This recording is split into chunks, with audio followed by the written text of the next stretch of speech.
Cavalli di 4 anni per questa seconda dall'Arcoveggio, distanza sempre del miglio, sono 7 dietro l'autostart.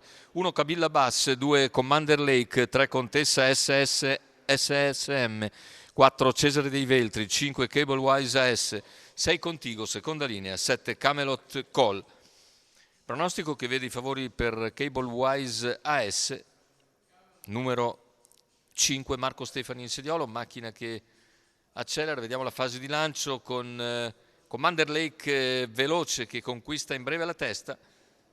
Parte con cautela invece Cable Wise S, che poi si profila all'esterno ed ora a lato di Camilla Bass in seconda posizione.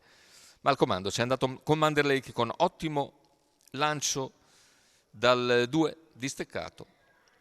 Terza posizione lungo la corda per Camelot Call, più indietro c'è Cesare dei Veltri, intanto 14,8 i primi 200 metri per Commander Lake, che ora cerca di andare via sul ritmo, visto che l'avversario principale, il favorito, è all'esterno, scoperto, e completa i 400 in 29,9. Metà della seconda piegata con leader Commander Lake, in seconda posizione c'è Camilla Bass con all'esterno Cable Wise S, terza posizione per Camelot Call, per consigli esterni c'è anche Contessa SSM, mentre il gruppo è chiuso da Cesare dei Veltri. L'errore intanto improvviso di numero 5 Cable Wise S squalificato. Si toglie così di scena e all'esterno rimane scoperta Contessa con in schiena Contigo.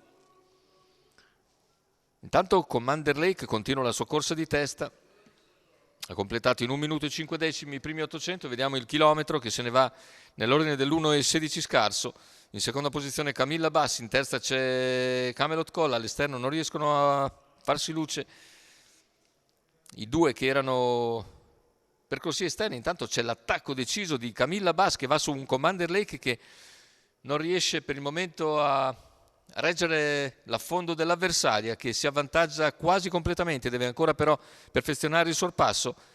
Completamento della piegata, ingresso in retta d'arrivo, Commander Lake prova a rientrare ma con Camilla Bass è passata e ora allunga decisamente in dirittura, prende 2 lunghezze di margine ai 100 finali e si allunga, facile vincitrice, Camilla Bass e Manuel Pistone, secondo posto per Commander Lake, mentre per il terzo ma è stretta fra Cesare dei Veltri e Camelot Call, che finiscono pressoché sulla stessa linea. C'è un bel 29,4 a chiudere, 1,14,5 il ragguaglio al chilometro, la vittoria per Camilla Bass e Manuel Pistone per conto della scuderia USC SRL.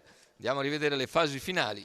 Camilla Bass vince davvero molto facile con Manuel Pistone in sediolo.